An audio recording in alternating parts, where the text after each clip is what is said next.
Hey guys, it's Miss Farron. This is a quick video about our tech support page.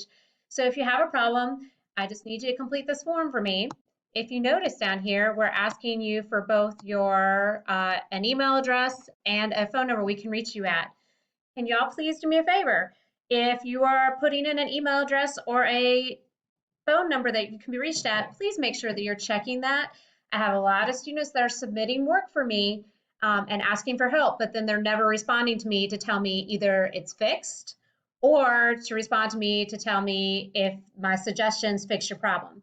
So I want to be as responsive as possible and help you with your tech support, but I need you guys to just use a little etiquette and make sure that you're responding back to me so I know that when I'm reaching out, that I'm reaching you and that we are helping you as needed. And it's both me and Miss Slack. So please help out and let us know if we are reaching you and if we are correcting your problem or if you're still having an issue. Thank you so much. And hopefully we'll see you back at school soon.